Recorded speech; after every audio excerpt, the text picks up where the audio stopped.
United, together, here we stand. Savannah, Ashley, Felipe, your workplace wellness hour band, where culture meets health and wisdom takes hold. Fresh perspectives and insights unfold. Building stronger teams, brighter paths ahead.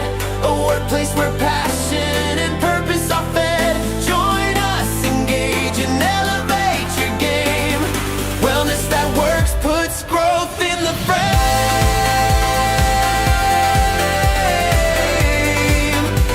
Works puts growth in the frame.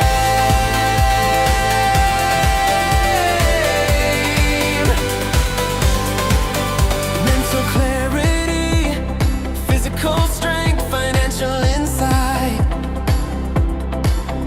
tools and strategies that get it right. Real stories, real growth, real change that lasts. Practical guidance that moves you fast. Workplace wellness hour brings substance and spark. Together we flourish, together we make our mark.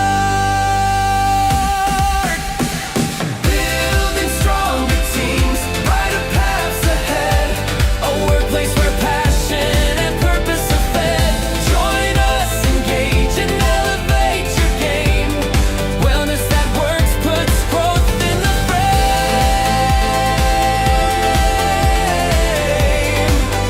That works puts growth in the frame.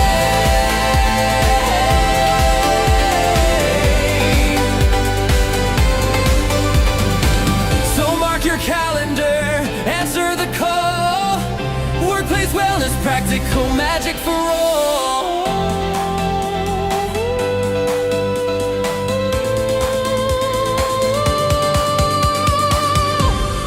Sing on! Building stronger teams, brighter paths ahead. A workplace where passion and purpose are fed. Join us, engage and elevate your game. Wellness that works puts growth in the frame. A workplace where passion and purpose are fed. Join us, engage and elevate your game. Wellness that works puts growth in the frame.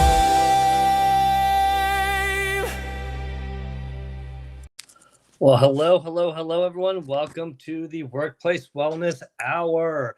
It is Monday, March 30th, 2026. And we are here with Sumana Jetty and Ashley Fluellen. I'm Felipe Cofino, and we are your co-hosts for today's episode. And thank you to everyone who's already joined us in the chat. It's already like banging right here. We got William Rochelle already going nuts in the chat. We got Jackie Hallberg visiting. We got Jason Forehand. Jason just had an amazing event yesterday, and this whole past weekend, he's just been going amazingly crazy with all the great work of Transformation Kitchen. If you don't know what that is, go check him out. It's amazing the work he's doing. Kenny, it's always great to see you, my friend. We appreciate you. Leslie Flowers, what can I say? I can't say enough good things about you, my friend. You're always just so supportive of people. You provide great insights, and you provide us with the LinkedIn TV guide, which we really appreciate. And Yolanda, it's so great to see you. It's been a while. And Leanna, it's always great to see you, my friend. Lisa Fevick, doing shows on women's health, on menopause. Go check it out. I think it's called Menophoresis. I apologize if I chopped it up, but check out Lisa's page. And then we have, let's see here. Who else did I miss here? Oh, Charles Caldwell. Charles, I got to say, so much respect for you from always tuning in from Hong Kong. Thank you for being such a great supporter of the show. It's always great to hear you as well. And then who else do we have here? Did I miss? Oh, Jared Tucker, thank you for joining us as well. Cooper Gates is in the house. And I think that's it for right now. Let me just make sure because, oh, we have Lagia's here. Thank you for joining us as always. And wow, we've got a lot of people in the chat here. All right. And I think that's it for right now. So listen, today we are going to be talking about microshifting, which is really about how people work and how they work best. And we're going to talk all about that. But I'd be remiss if I didn't share something before we do introductions that today is someone's last show. And this someone here is someone very valued to the show, very appreciated. And they're doing this because they're focusing on their own wellness to make sure that they don't get burnt out doing too much, which how could we ever not support that? Because everything we talk about that on the show is around supporting that. And we'd be very hypocritical if we didn't support it. But before I announce who it is, I'm sure you're all like, who is it? Who is it? Let's do some introductions and then we can let the person share themselves. So for those of you who I have not met, my name is Felipe Cofino. I'm a passionate HR executive, founder of Cofino Consulting, where we provide HR services like recruiting, training, consulting on HR, and auditing. I'm actually getting ready to launch our webpage for Cofino Consulting. More to come about that. I'm also a LinkedIn top voice, which I'm very proud to have, and don't know how long I'll have it, but I will appreciate it as long as they give it to me. And I am a international best-selling children's book author of Miranda and Max, and I just published the Spanish version of Miranda and Max. It's called Aventuras en el Jardín, La Aventura de Miranda y Max, which is the adventures of Miranda and Max, Backyard Adventures. Available on Amazon, by the way. So, and if you wouldn't mind, do me a favor. All the stuff that I do, I store on my YouTube page. And so here's the QR code for the YouTube page. I'd love for you to add you as a subscriber if you wish to follow. You can see all the shows that we do about the Workplace Wellness Hour, everything I do about the Careers Chaos and Coaching with Melissa Houston, what I do with the Social Saturday Chat crew on Saturdays, and my Future Ready Voices. And if you want to check out some of the funny cooking videos in there are some funny ones. I will say there's a new cooking video that's going to be coming out because Chase and Forehand and Transformation Kitchen have launched a new cookbook. Go to his page or go to his publisher's page, Nicole Anglai, who also published my book, and you can check out that wonderful book. You can do it through the Amazon link, which is great. But Jason, if you're still listening, I'd love for you to put the other link in there. The Amazon link is for $50 book. But Jason, if you put the other link in there, I appreciate that because that is actually a $40 link. And it's not just less expensive for you. Transformation Kitchen gets more money from that purchase than they do from the Amazon sales because Amazon likes to keep more money, of course. You know, that's why Amazon's so big. So, but I promised they did a challenge of someone doing a recipe from the cookbook, and anyone who knows me knows that I've done a lot of cooking videos, not because I'm a good cook, but because it's entertainment. And so I'm going to try to do one of their recipes. So with that being said, I'm going to put the QR code for Cofino Consulting. Always appreciate if you follow that page as well. And then I'm going to pass it over to Samana Jetty to introduce herself, and then we will go on to Ashley and get the show started. Wonderful. Thank you, Felipe. Welcome, everybody. Really happy to be here. My name is Samana Jetty. I am with Jetty Wellness. I'm going to start saying that because Jetty Wellness is more than just me. I feel like the way it's been 5 years now providing evidence-based, science-based strategies to businesses now. And I'm realizing that Jetty Wellness is not just me as a person. As the business grows, I'm learning to trust to allow others to participate in the growth of the business, which I'm really excited about. It's anyways, so I'm with Jetty Wellness. And I'm a bit of a nerd. I love science. I love research. I love corporate well-being, student well-being, and I love bringing new ideas to this show. So it's been an exciting journey over the last 4 years now on this show. But also this month, I guess since 2026, we've had really amazing content. So I'm really grateful that you are joining us, week after week, show after show, and excited to dive into microshifting. Again, I bring up a topic. I ask these wonderful humans in this room. I ask Ashley, I ask Felipe, what do you think? And they say, yes, we like it. So I feel like this would be a good conversation to have. And I also just want to say that as we're thinking about microshifting, we'll talk a little bit about that. But as we're going to start thinking about this concept, I want you to maybe consider putting in the chat box whether you think microshifting is an opportunity or a kind of a crisis. Like, do we think this is, or a complexity, I suppose that's a better word. Do we think this would be for the future of work? Do we think microshifting is going to be an opportunity for success? Or do you think it's going to add more complexity to the already very fragile and VUCA workforce? Oh, and we've lost Felipe. He'll be right back.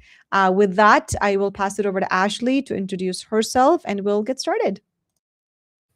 Thank you, Sumana. So excited to be here tonight and to talk about this topic. When I was researching it, I was like, oh, this sounds amazing. I'm already on the opportunity side, but we will get into that. Hello, everybody. My name is Ashley Fluellen. I am an artist and the founder of Dear Imperfect Artist, which is an online community helping all of us to create again. Right now, it's in a few different places, but I'm working with collaborators to bring it all together and really turn it into, a beautiful space where we are supporting each other's creations. And I will break the suspense. I am the one who is unfortunately leaving Workplace Wellness Hour. I'm so sad. And Felipe, already kind of introduced it perfectly.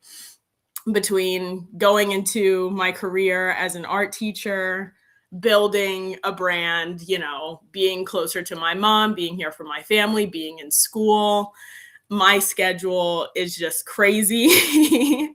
And so I had to be really honest and kind of audit my schedule and, put on my Sumana hat and just think about where I want to put my energy and make sure that I'm not burning myself out by overloading my plate. So today will be my last Workplace Wellness Hour show, but we do have a mini show, possibly in the future, a farewell show that I'm really excited for. And yeah, I guess I'll just say this, that as always, I'm so grateful for this space and for everything that I've gotten to learn from you guys and from being here and having these conversations. And then I'll say more of that at the end of the show. But Felipe, I'll pass over to you before I get too, sappy. We keep losing Felipe. I am very sad. I know Felipe is sad as well.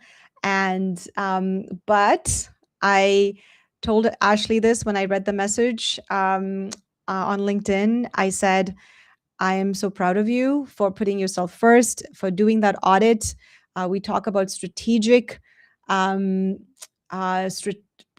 strategies for your well-being, putting yourself first being one of them, and recognizing when that capacity versus the capability, when which one's maxing out. And we don't want to ever reach a point where both of those, and I've shared this with everybody here, and I think Ashley's been taking notes, but our resources are limited. They're not unlimited. That is the conservation of resources theory from literature.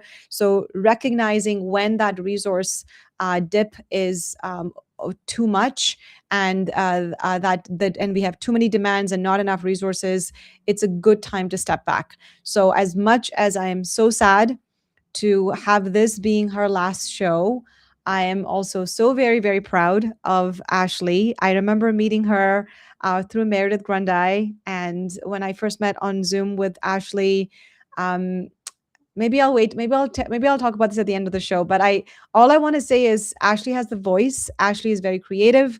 I have seen so much growth in just her ability to articulate information, always saying yes to all the changes that we've made here on Workplace Wellness Hour, and just never just, yeah, her positivity. And, every time I talk to her, even on Zoom or our conversation on LinkedIn, Instagram, they've always been so joyful. So I will miss her a lot. And I am going to pass it to Felipe to share a few words, and we'll get the party started to talk about microshifting. This is not microshifting. This is macro major shifting that's happening here in Workplace Wellness Hour with Ashley leaving us. This is emotional a macro turmoil shift. is You're what this is. exactly right. Felipe, over to you. All right. I don't know what was happening with my computer, but I was having some serious issues because I could not I'm not hear seeing you. Felipe Sumana. Do you see him? You No, hear he's me? here. Yeah, Oh, I can hear him. I can see him. Okay. I'm having issues. Sorry. Go ahead, Felipe.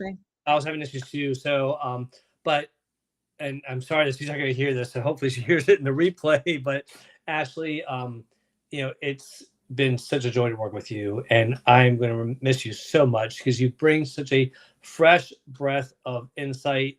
She is always bringing such a great perspective, not just from her generation, but just from her creative mind.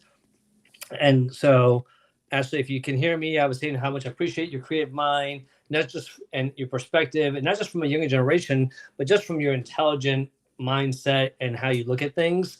But I also do value the perspective that you bring from your generation because you really have represented them so well. And I applaud you for that. And I thank you for bringing so much of that insight into these conversations because we are going to miss that tremendously. So, with that being said, do not say goodbye to Ashley. Just say see you later because she will be back to visit. And we are going to do a farewell for her, as Swana mentioned. So, more to come about that. And with that, let's get the party started. Let me fix the wonderful LinkedIn algorithms have changed some of the, Restream have changed some of the things. So, there, now you can see the comments clearly. All right. So, with that being said, let's get started with the topic. So, the topic is microshifting. And again, it's something that Sumana caught it again. She's the person that's catching the things that are trending in the workplace. And it's something that, again, we've talked about it before, but they are now putting a name to it. They are putting a lot, and I say they, I mean the workforce. And what it means is that are people being measured by the hours they work or by their outcomes? Are people working when they work best? Or are they working when they have to? And that's where I think is such a huge leadership opportunity for the future of work for people to think about this and think, hey, if my employee works best in the mornings and I work best in the evenings, what do I care if they're up when I'm up, as long as they're getting the work done? If my employee wants to work a little bit in the morning, take a break to take care of their kids or their pets, and then work the rest of the day in the evening, as long as they're there for the meetings that I need them for, what do I care? And I think that's the mindset that's really hard to swallow because it invokes a lot of change of mindset. And once you accept it, it's easy because I've seen people do it. So I'm going to go through this. Well, I say it fairly quickly, but so here are 5 things I want to bring up. Here are some benefits and pitfalls because we got to think about both sides of it. But the first one is with microshifting, it increases productivity through focused work, meaning that people, when they are able to work when they work best at a time of day they work best, they're more focused. So employees with high energy bursts, they can knock out a big project, take a break for a couple hours, go back and do another energy burst. Or they can do deep focus and really get into their flow state. And there's a better output versus a longer work time period with tons of distractions. Now, the pitfalls of this are that some of the structure can lead to fragmented work or missed priorities. People have to know what the expectations are. So, saying clear deliverables, expectations, deadlines, priorities is what you need to do as a leader to be able to do it. But Sumana, Ashley, thoughts on this one here? Ashley, why don't you go first? Sure. Yeah. I really love, Felipe, that you listed both the benefits and the pitfalls of this phenomenon, because I do think that it sounds really good. And like I said, I do see it as an opportunity. But of course, we do need to look at the whole kind of complex picture. And just something that I'll add to this is, as I was researching this, I read on Forbes, they had a really great article about it. And they reminded me that the 9 to 5, 8 hour, 9 hour workday is it's a relic of the Industrial Revolution. That is when that schedule kind of came into being. And as work changes, as the nature of work changes, I think that it's important that we change with it. People's lives look very different from the Industrial Revolution, as well as very different from just 6 short years ago during the 2020 COVID pandemic.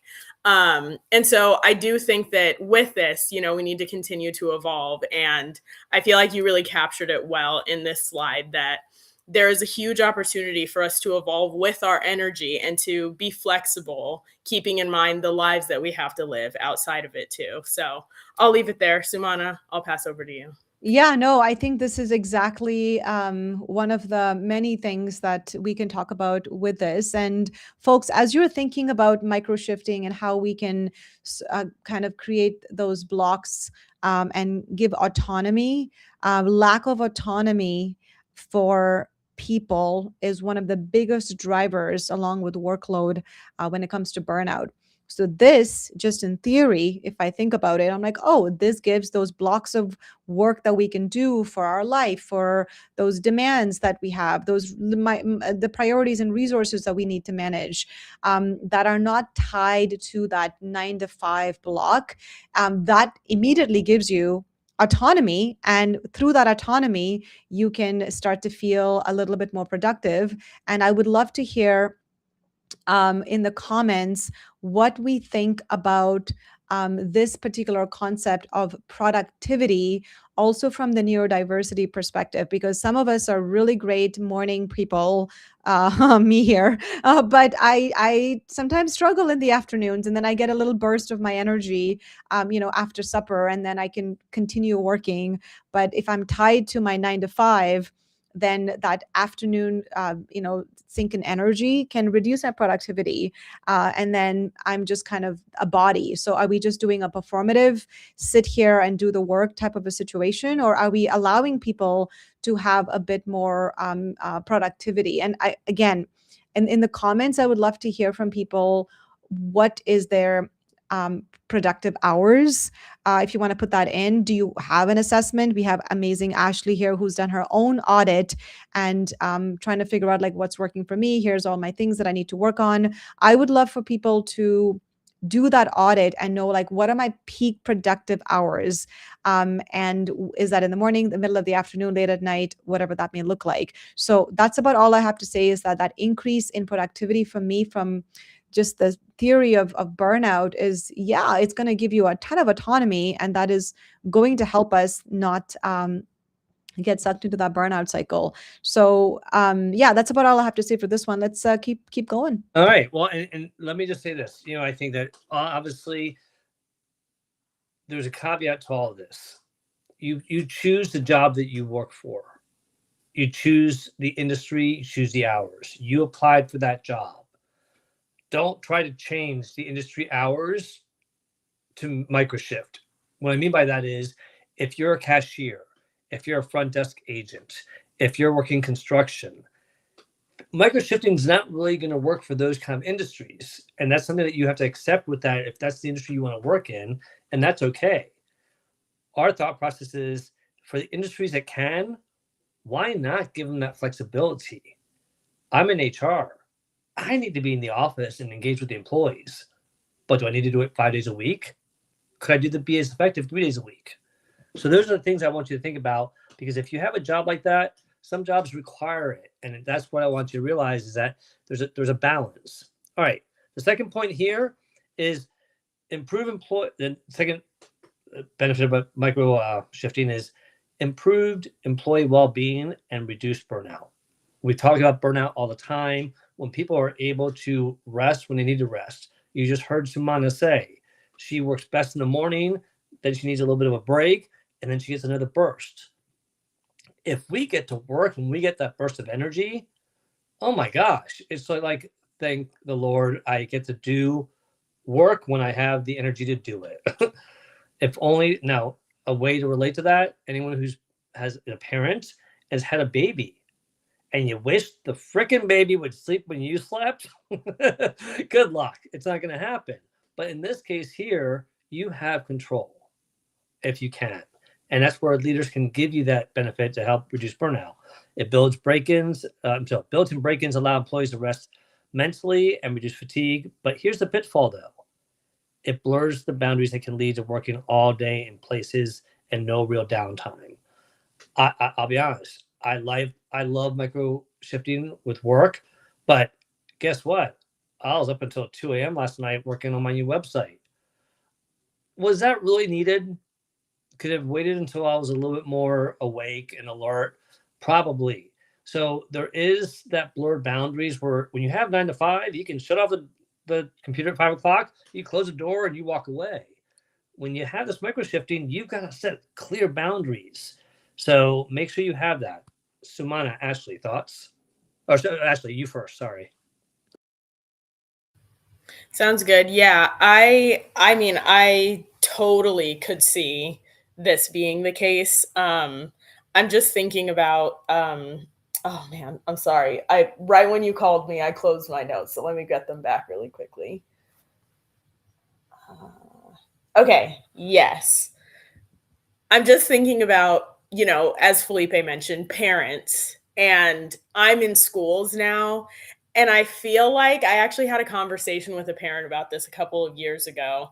And we both agreed that after the pandemic, there was such an opportunity to adapt working to the kind of fluctuating schedules of parents rather than working 9 to 5 and your children get off at 2 p.m., 3 p.m. Like, why don't we somehow make it work where parents could be off, go and pick up their kids from school, maybe come back to work later on in the afternoon? And I think that this just fits in that like puzzle piece that her and I were not able to get to in our conversation.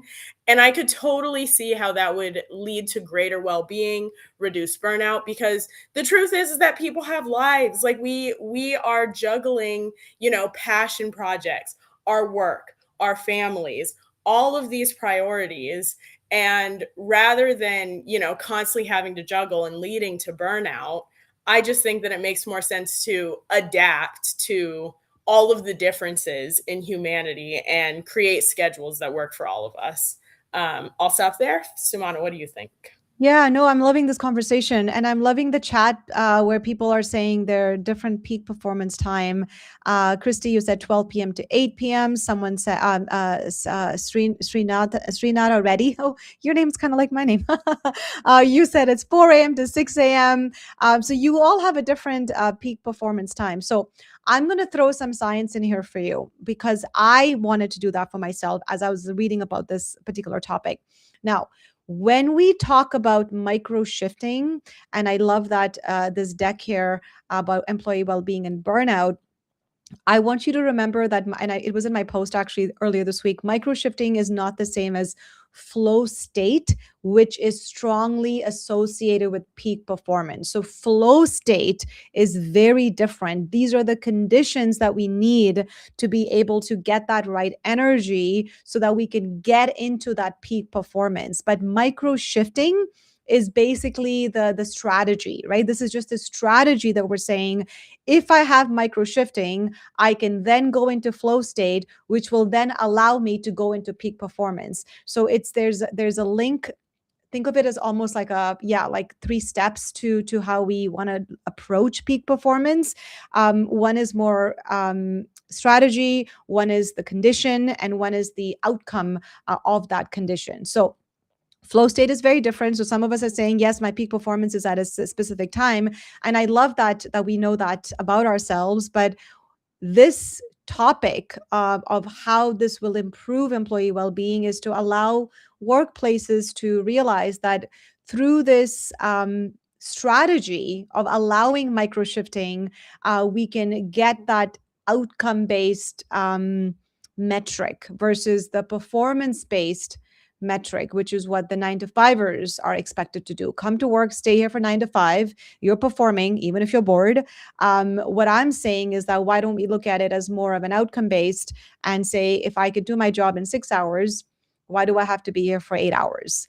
But in the 6 hours that I'm selecting are going to now give me the best chance of success to get into that flow state so that I may reach that peak performance. So I hope that brings some clarity into some of the research that's out there. The paper that I posted in the chat box was one that I found.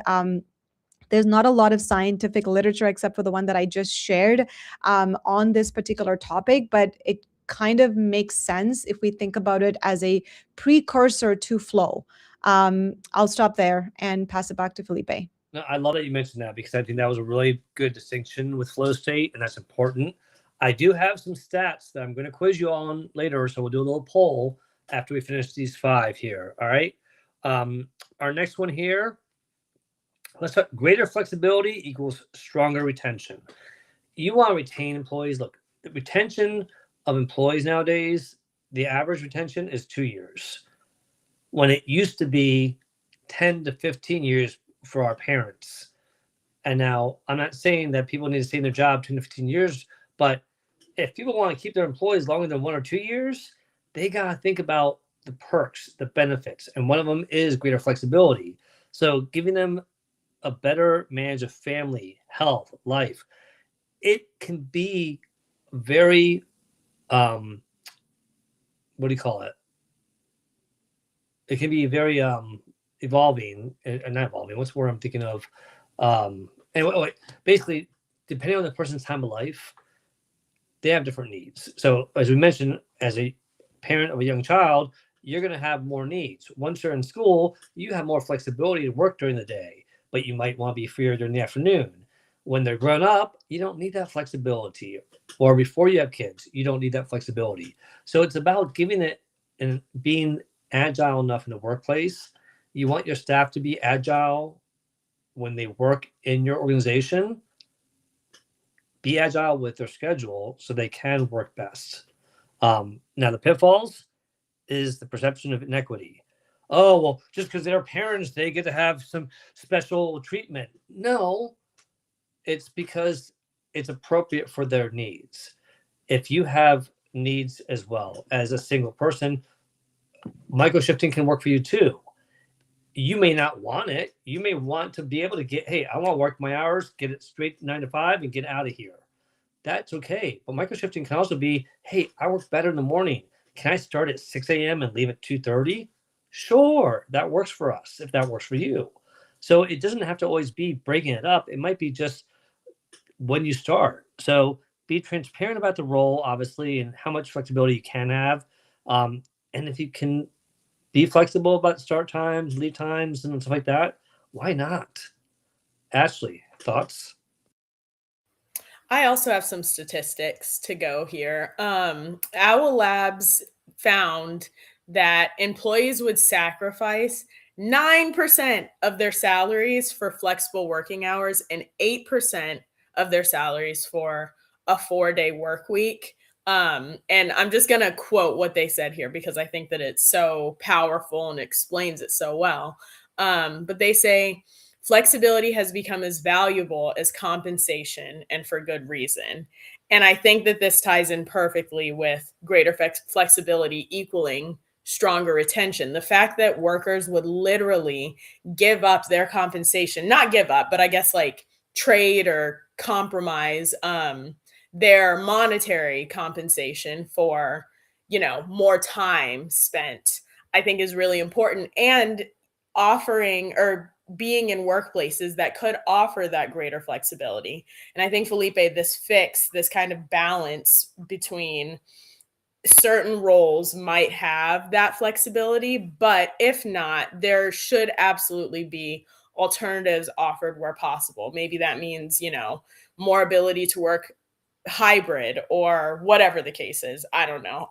It's not my job to brainstorm this kind of stuff, but I do think that there is a lot of opportunity and potential for workplaces to get creative with how best to balance, the time, compensation, retention, work life, all of these things kind of at the fore, making sure that they are all well balanced and work for everybody involved.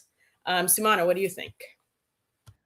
I'm loving this conversation. I do have a question for the folks who are listening. Um, I love obviously flexibility. We all want flexibility. I think when remote work became popular, hybrid work became popular, and now we're going back almost in time with lots of workplaces wanting employees to come back to the office full time. I don't think micro shifting is something that's going to go away. I think what I'd like to ask people for that from this flexibility standpoint, one of the things that I know that I would love or want with this strategy, not just that flow state and that peak performance, I also want the ability to generate more income. I think ultimately we are in a place where we need to have multiple income streams. So I guess my question in the chat box, if you're willing to share this, and if you feel comfortable, no pressure, is maybe just a yes or no. Tell me how many of us are actually working towards multiple income streams. I can say very much I am. We cannot rely on one thing anymore. We have to do multiple things. And in order to do multiple things, this flexibility is where this strategy becomes effective, not just for the employee, but also for the employer from that productivity standpoint. So are you someone that has multiple income streams? Put that in the chat box. And the other thing that I think we need to keep an eye on in this flexibility model is also that our generation, I mean, not our generation, people in the world are getting older. I can say in Canada, the rest of the world, there's a lot of aging population, and there's a lot of us in this space. And actually, you can probably chime in here because I know you've got some additional responsibilities as well, as do I, as do Felipe. We all have caregiving responsibilities. I'm not the sandwich generation. I don't have children, but I know so many of us have the kids to take care of, but also the elderly, the parents, or maybe even grandparents to take care of. So with this reality that caregiving is a big responsibility, and also that we have to have multiple income streams to make our ends meet, this micro shifting and the flexibility that we're asking is, I think it's inevitable that the work from home hybrid model that we're trying to get away from, I think it's going to become more popular, with this almost being a perk that employers will be willing to share with their employees to keep talent. And I would love HR's perspective here from Felipe on what I've shared, and also from Ashley on the caregiving perspective. If you have anything you want to add before we move on, open to that. Well, I gotta say that on Ashley's comment and about the schedule, I can tell you from stats, I've worked at 2 jobs that unfortunately one was due to the economy, the other was due to funding and a certain administration cutting off funding. We had to reduce our staff at one place, their salary by 10%. We didn't reduce their schedule, but my last place, we reduced people to 60 and 80% schedules, which meant you worked a 3 or a 4-day work week, but your salary was cut by 20% for a 4-day work week and 40% for a 3-day work week.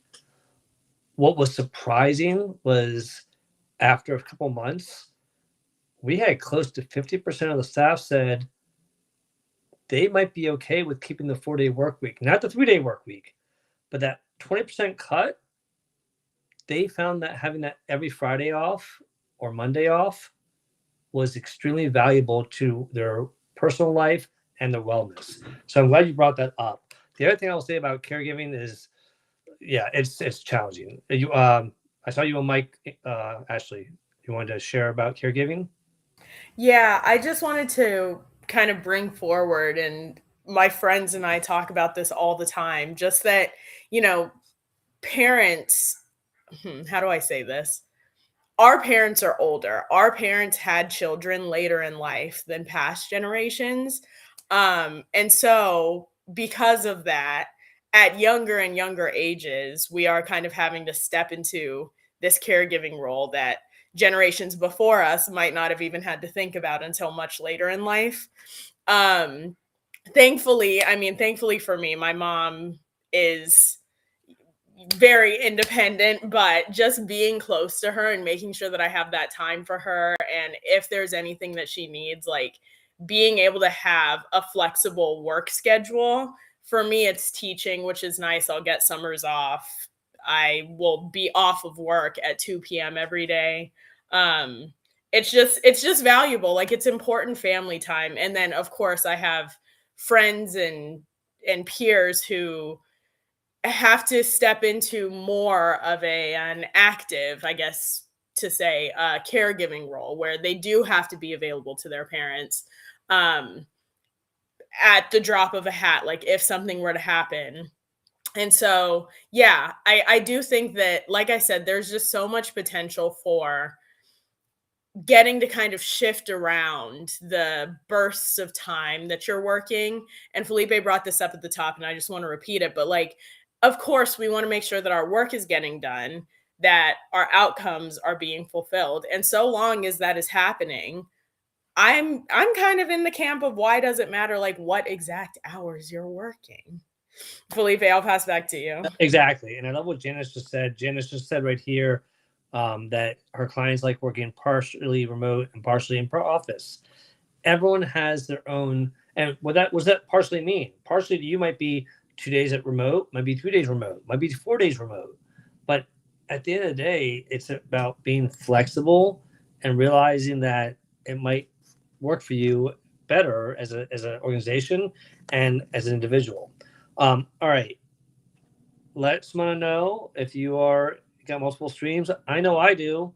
I got my books are one stream, my consulting is another stream, and my W-2 is a third stream. So it definitely is something that I think has become more of a norm, not just for the younger generation, but for the older generation. All right. First quiz question before I go to the next topic. Put in the chat, what percentage of employees, based on Gallup surveys done in 2026, what percentage of employees wish they had more flexible hours? Put a percentage. I'll give you a tip. It's an increment of 5. So you don't have to guess anything. It can be, 30, 40, 45, 50, 55, 60, but it's increments of 5. So put your guess in the chat as we go into the next topic here, which is microshifting boosts in creativity and problem solving. Think about this. When people get a chance to rest, you get solutions come to you sometimes. You get ideas come to you. If you give people that ability to take that break, they may take that break because they need to stop thinking about work. But guess what? A solution to a work problem might come to them when they take that break. So the benefit of stepping away from work allows the brain to process ideas subconsciously. That's where breakthroughs happen. The pitfall: too many interruptions can break momentum and kill the deep work cycles. So we have to remember that, yeah, you can be flexible and have lots of stuff happening, but if you don't keep your boundaries strict and protect those focus times, you're not going to be efficient and you're not going to be effective. Ashley?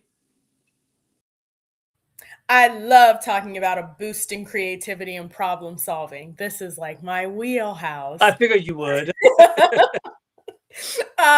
Yeah, I mean, it's true. When you take the time to step away, I'm trying to like pull from my brain. I feel like it's like sparking now. But when you take the time to step away, reflect, breakthroughs really do happen. I mean, meditating for, I think it's like 3 minutes a day, like not very much time, but meditating every day actually increases gray matter and plasticity in your brain. And that is time that you are spent just relaxing and doing nothing.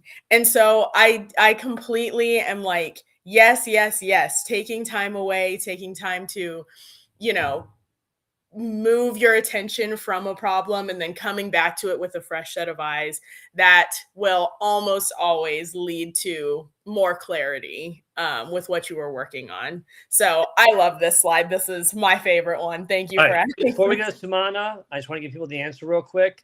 It was 55% of employees wish they had more flexible work hours. Okay. So I just wanted to share that real quick before we go to Sumana. Sumana, over to you. I was gonna say 65. I think I commented 65.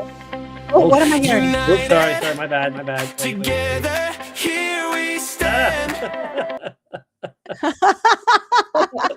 I'm trying to get it to stop. That was a boost of creativity, you guys. All right, there you go. You're back. I was about to say 65%, but you said 55 was the answer. Yeah, that sounds about right to me.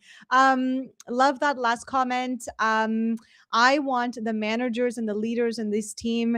I've been spending a lot of time with leaders and managers. So what I want to add to this sort of creativity conversation from a strategic perspective is what I hear from managers constantly is that nobody wants to be micromanaging their team. They want for you as an employee, as a staff member, to just deliver the outcomes without supervision. They want you to be able to that trust you, that you can just do the job. That's what good managers want. I trust you that you can do the job.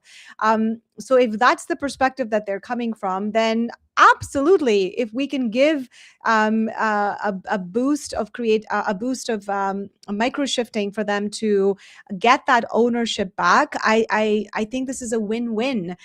So it's not just a creativity conversation. I think it's also a trust conversation. If a 2-hour break in the middle of the lunch hour, say for example, I take a 2-hour break and I go work out and I come back at 2:30. And I work from 2:30 till 7:30, for example, and that's my work day. But after I come back from my gym and my lunch session, I am way more productive. I'm able to get those creative juices flowing. You can trust that I do the job. Then, just like what Ashley said, trust that I can do the job. We want people, and I've also heard a lot of managers say that one of the key skills of 2026, along with creativity and problem solving, is also adaptability and switching tasks, task switching. So if we can get people to switch tasks, and if that little break helps them to do that task more efficiently, why not? There's so many advantages to just giving them these tools and this strategy and almost give them the opportunity to have more skills under their bucket. A skill of creativity, a skill of problem solving, a skill of adaptability, switching your tasks efficiently. I think this is such a huge advantage, and this will increase trust, which I know is a number one relationship lever that we need to be working on. So if we can get that trust increase, then well-being is there. They may not need me to come do well-being conversations for them. So that's about all I have to say for this one. And does anybody want to join us on stage? Please do pop in, because we have about 10 minutes or so, and we'd love to have a couple speakers here come chat with us about what you're thinking. Any questions that you have to ask us, we are happy to do that as well as we reach number 5 of Felipe's 5. Yeah, and since this is Ashley's last show, we'll probably go a little bit past the hour. Sumana, could you do me a favor? Could you put the link in the chat for me while I go through number 5? Yes. Thank you so much. All right. So, by the way, congratulations to Amy, who got the closest with 60% of that guess. Second little quiz here. Put in the chat, what percentage of people believe they are more productive working in bursts with breaks? I'll give you a hint. It's over 50%. So what percentage of people believe they are more productive working in bursts with breaks, which is what we just talked about? All right. As you put in the chat your guesses and what percentage that is, let's go to number 5 here. Number 5, we have microshifting. It shifts to a results-driven culture, because like someone said, trust is a huge, huge thing. I know I could trust my training director when they worked for me, because they would take breaks in the middle of the day. And I said, that's fine, as long as you get the work done. My CEO one time was like, hey, where's Chris? I was like, oh, he's taking a break. He's like, is he going to be ready for tomorrow? I'm like, yep, he'll be ready for tomorrow. I know he will, because he always delivers. I also knew Chris well enough to know that his downfall was checking the room to make sure that the room was set up with chairs and tables the right way. which was facilities job, but it was his job to inspect it. He wasn't great about that. So I made sure that I reminded him, but I inspected that. But as far as his being ready for the actual presentation, I could guarantee it. So there's so many benefits from organizations moving away from butts and seats to performance, outcomes, and trust. Not saying that the hybrid model we need a hybrid model. I don't think the all-in my opinion, I don't know about Simona and Ashley, but all remote or all on-site, I don't think that is realistic anymore. I think that hybrid works, whether that's 1 day in the office or 4 days in the office, they're all hybrid. But here's the pitfalls. Leaders who struggle with trust, they're going to have issues. They're going to want to micromanage and over monitor, keystroke monitoring. Who wants that? No one wants to do that. A leader needs to build that trust. When you have that trust, you have a stronger team. So train leaders on managing outcomes, not activity, because being busy doesn't do crap. But providing results move you forward. Ashley, thoughts? Wait. Before I finish, the answer to that question, by the way, of what percentage of people, Mr. Gregory Liverpool is very close. The answer was 68% of people believe they are more productive working in bursts with breaks. And that, again, comes from Gallup in 2026, y'all. More than 50% of the people believe this. So we have proven stats saying that this is actually the case. All right, Ashley, now over to you. Thanks, Felipe. Yeah, I mean, I think that this shift away from, butts and seats workplaces also offers a lot of opportunity for communication and boundary setting and being really intentional about our availability. And we already have all the tools to make sure that, workplace partnerships or collaborations or just, I guess, the processes that need to move in a workplace won't necessarily be interrupted if somebody needs to step away for a little bit of time.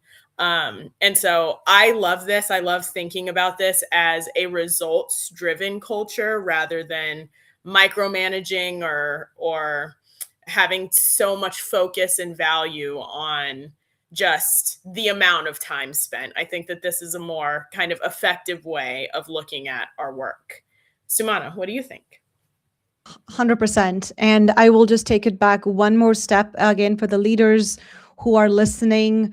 We talk about this in our in multiple policy conversations in government. When I used to work, when we would have to evaluate policies, the number one thing that we ask when we want to shift to something like this, a results-driven culture, is I want you as managers, you as leaders, to ultimately define very clearly what does success look like and how am I measuring this success.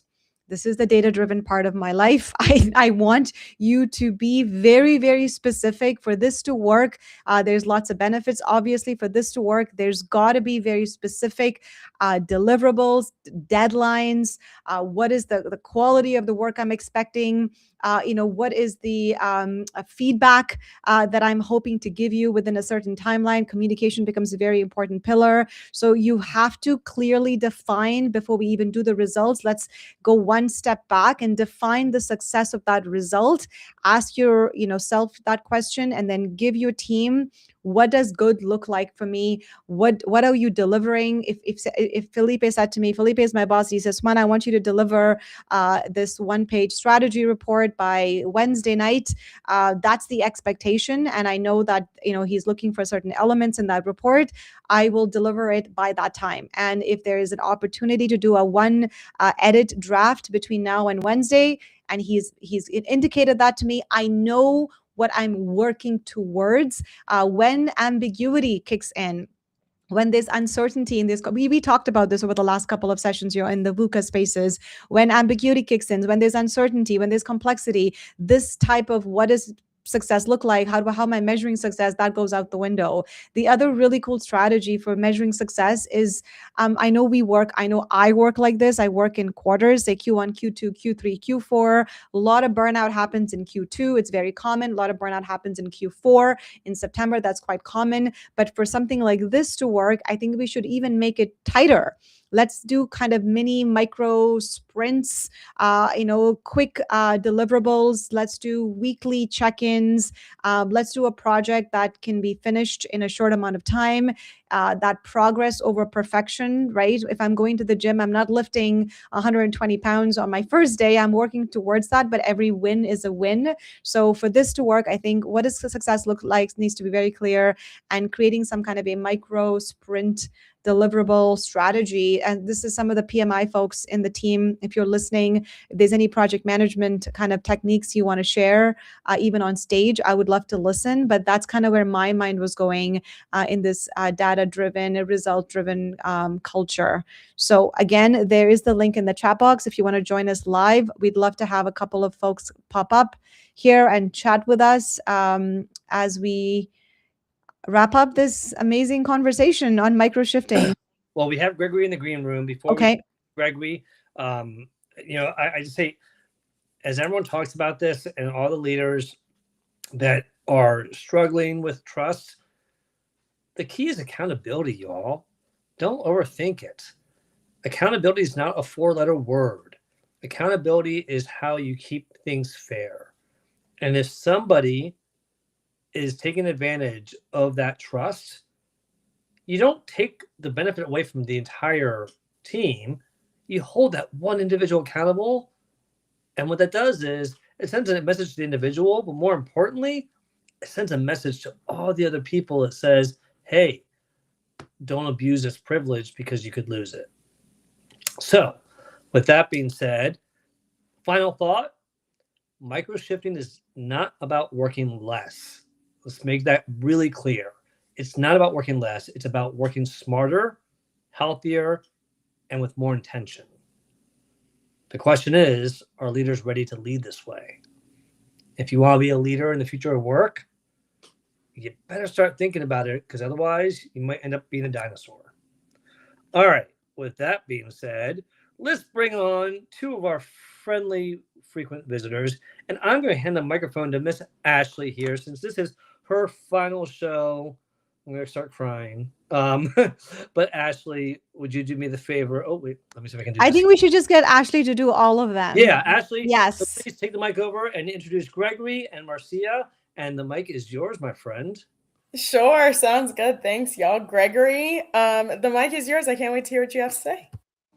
Yeah, with this topic, which is very, very enlightening and savoricious, in the words of Kenneth, in regards to nature, the main pitfalls and the main stuff is basically, I raised up in the chat, is you're going to have an increase in terms of mental health services because of people working God knows what type of hours outside of 5 p.m. and stuff, and people will be buzzing other people to get feedback on stuff that they're working on off hour time.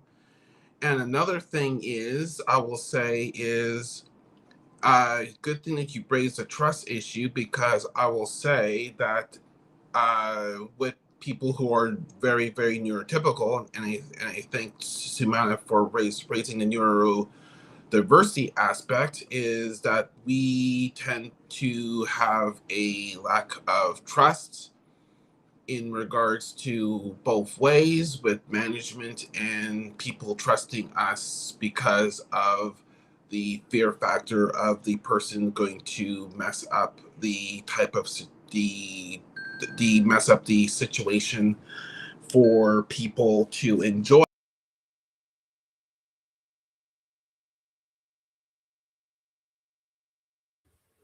To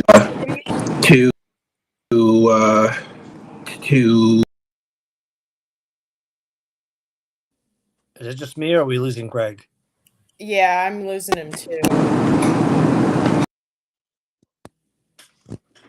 Hey, Gregory, we're kind of losing you here. Do you want to maybe close out and come back in? Oh wait, he's back on a different device. Sorry about that.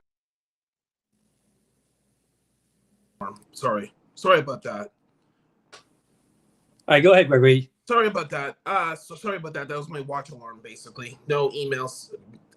Basically, this is like kind of like my microshifting event of no looking at my emails past 8 o'clock on certain nights and stuff. So that's kind of like one of the microshifting type of events and stuff, because people email me on a lot of stuff, which basically is my quote unquote downtime in regards to looking at anything heavy duty per se. So that's basically what I want to say in a nutshell. And Ashley, I am going to miss you like another sister. So hopefully that we are first link connected on this particular platform. I do not know if we are not. Please connect with me. So thank you. Absolutely, I will. Yes, I'm gonna miss you too. And Gregory, thank you for this comment. I mean, I think that it's funny. I feel like your comment kind of came full circle. You were talking about how workers are going to need this like increase in mental health services just because of the lack of boundaries that might end up happening when there's some people working on hours, some people are taking that time for themselves. And I mean, to me, and this is where I think it came full circle, I just think that now, if we were to adopt a micro-shifting workplace culture, that would just mean greater boundaries, stronger boundaries. And you already have a boundary for yourself of not looking at emails past 8 o'clock. And like I said, we have the tools already in place to kind of help manage some of those, I don't know, friction points. And if that means silencing your notifications, if it means setting your teams to away during the time that you are away and people just having to respect that, I think that there's a lot of opportunity for that in workplaces. Felipe, Sumana, what do you guys think? I'll just say, Gregory, I totally echo what Ashley said. I think you having those boundaries for that alarm, I loved hearing that, because we need to do more of that, because people are not going to respect our boundaries if we don't hold and respect our own boundaries. I wish that we could do that for email accounts.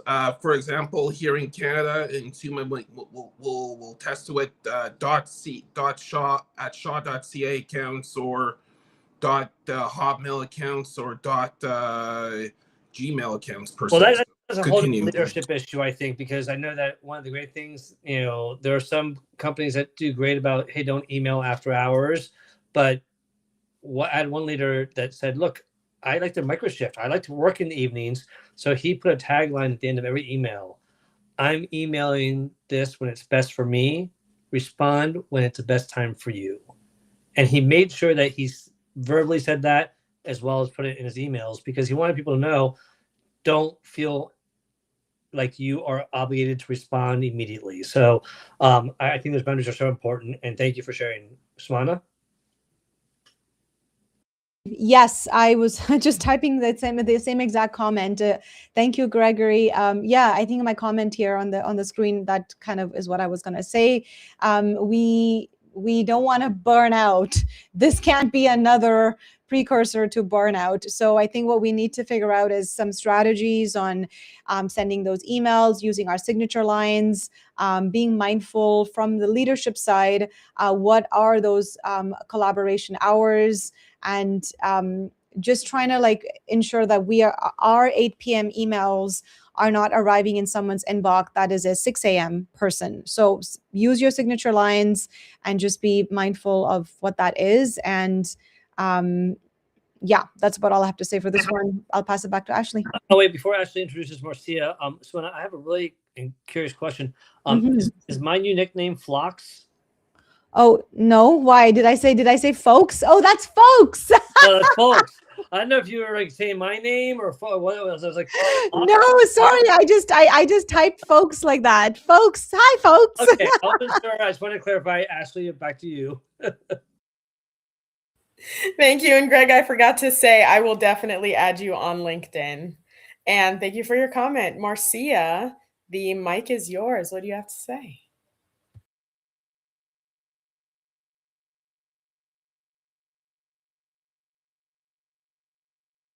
We can't hear you. Marcia, are you there? Unmute Marcia. She's not muted. She muted herself. I don't have her muted though. Marcia, if you can hear us, you might have to leave and come back in, possibly. All right, you could hear us, I think. Something happened. Well, while we're waiting for Marcia to come back, let me give you another stat real quick. Y'all can throw some questions in there about what percentage of employees are more engaged and motivated because of flexible work schedules. Let me know what percentage. Again, what percentage of employees are more engaged and motivated because they have flexible work schedules? Can I do mine verbally? No, put it in chat because we're bringing Marcia up. Hold on. All right. I believe Marcia, I had to. there you are. Oh, no, wait, hold on. Stand by. Can you hear us? Marcia? Yes. All right, there you are. Yeah. My Wi-Fi was psycho. It was bipolar. I mean psycho today. Good evening. I'm be brief. This micro thing, I put in the chat. I've been probably doing this for years. And Felipe, you know how it was working in the hospitality industry because I had to adjust accordingly. I had to work when I was on the union. I had to work on the nature of the business. So I had to be early sometime. 2 days I worked early, 2 days I worked in the evening. You know, I just had to be flexible. But now, so man, you made a good point about the caregiving thing. So y'all don't know my brother has dementia and his wife is bedridden. So, you know, I talk about my job. It ain't the best job, but it's not the worst job in terms of flexibility. Because sometimes I gotta rock and roll. I'm able to do that. When I have to step away and do that, and like you said, Felipe, I can step away and then I can come back and get the work done. I work hybrid, which is still a blessing. I'm the only one in my department that actually still works hybrid, Felipe, because they know I put in the work. But anyway, it's just been, a lot with that. And I've always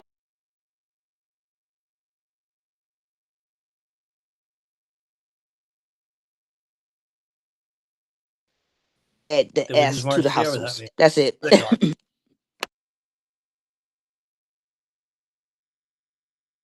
It was me. I'm done.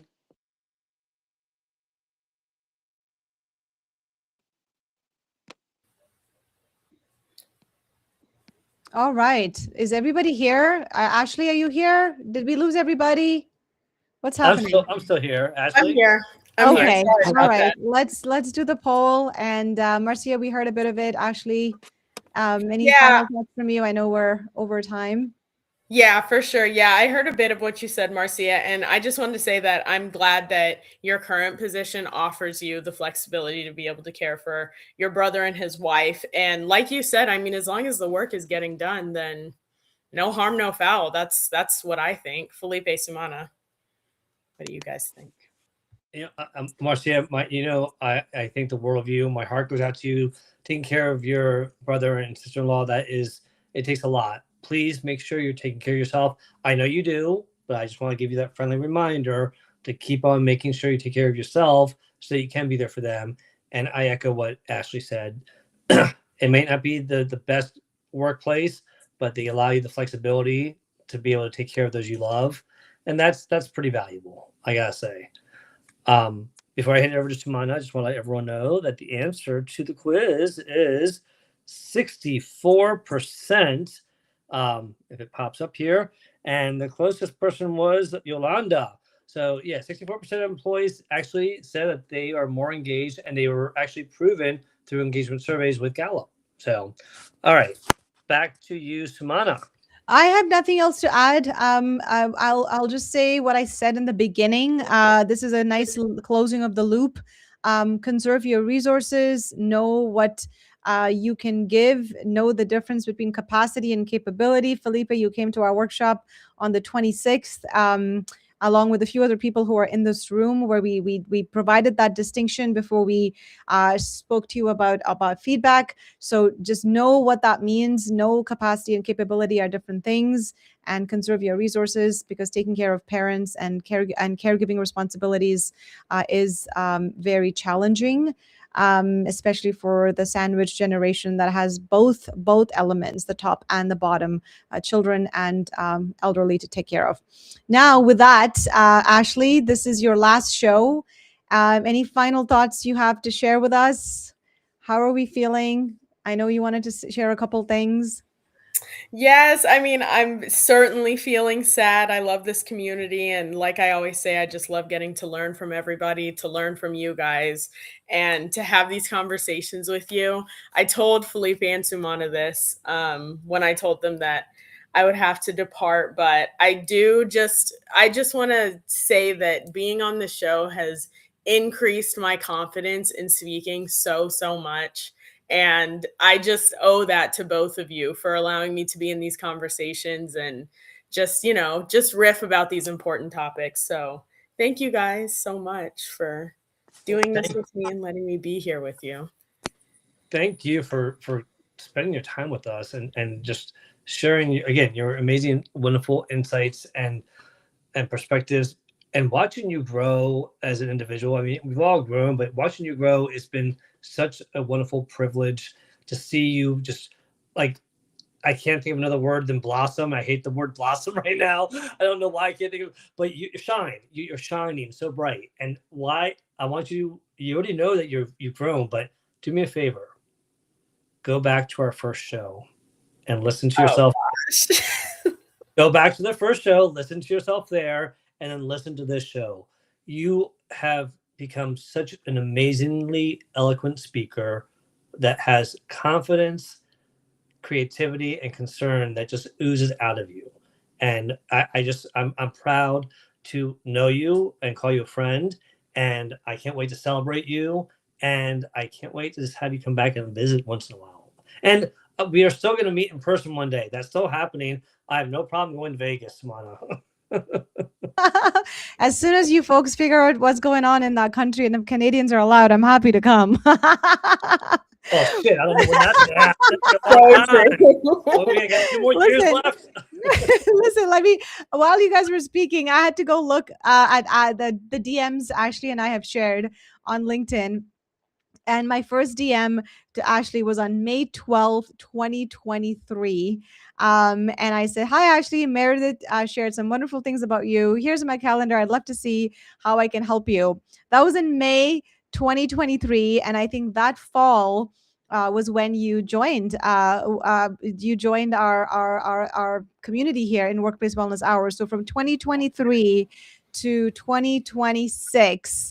Oh my God. I know the number, I don't think you were here, Ashley, last week when Felipe disclosed that we have done 88. Is it 88 shows? Felipe, was that the number? Yep. Yeah, this is our 89th show. This is our 89th show.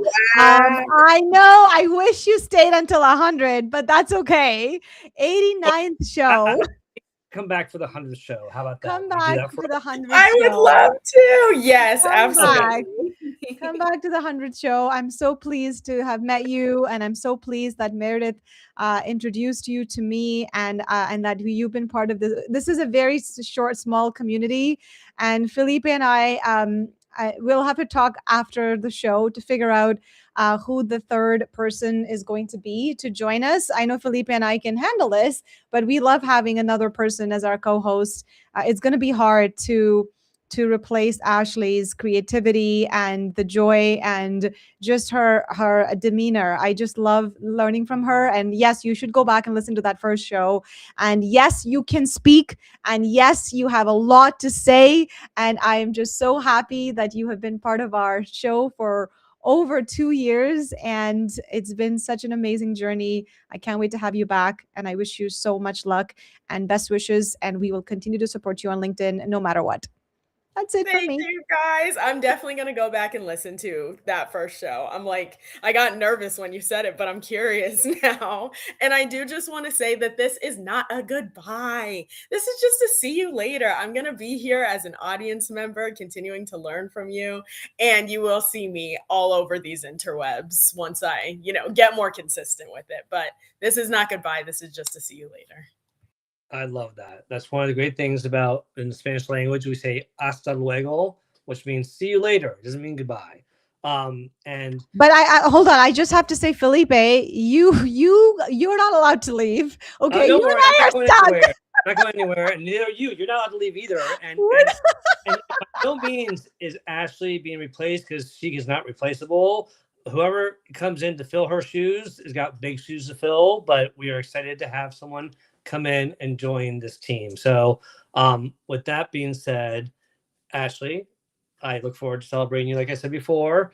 And as always, thank you to everyone who has joined us here. It's been one of the best shows I think we've had, and it's bittersweet because it's Ashley's last show. But thank you to Jeremy and Gregory and Sandra and Yolanda, and we had Chasen and we had Nick and we had Leslie and Jay and Sandra and Amy and Marcia, and everyone. So thank you all so much for joining us.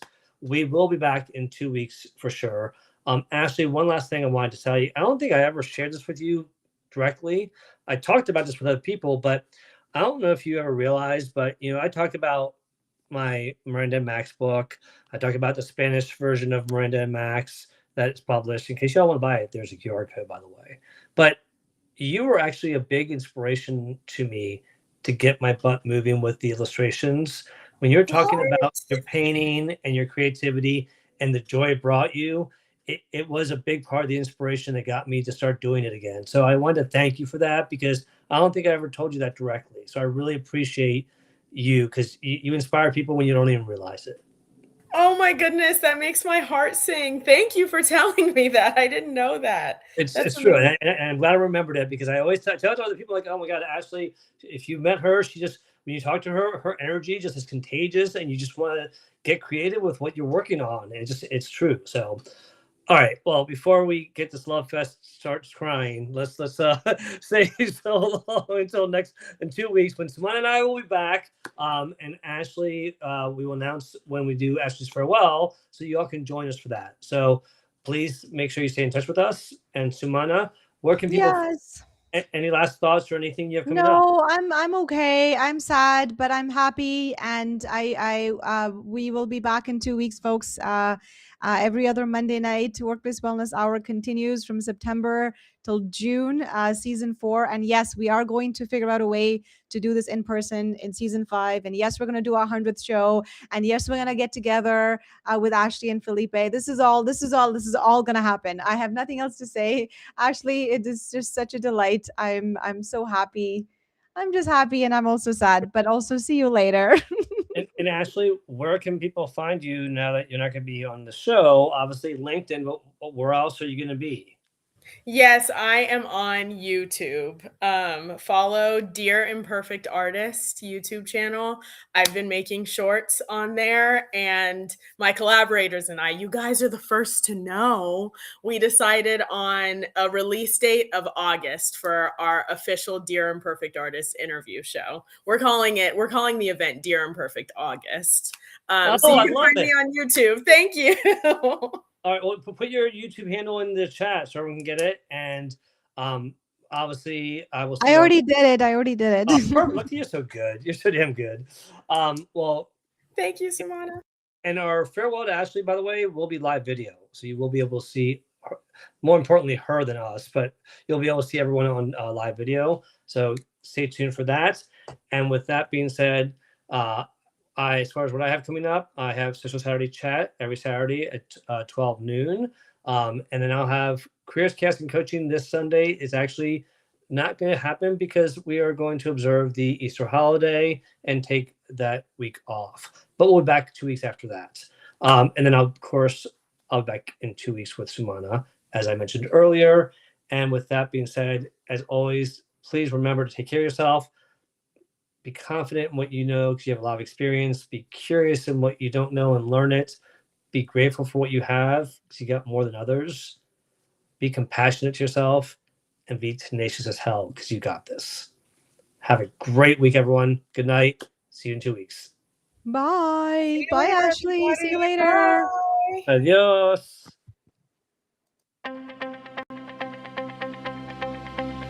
United together.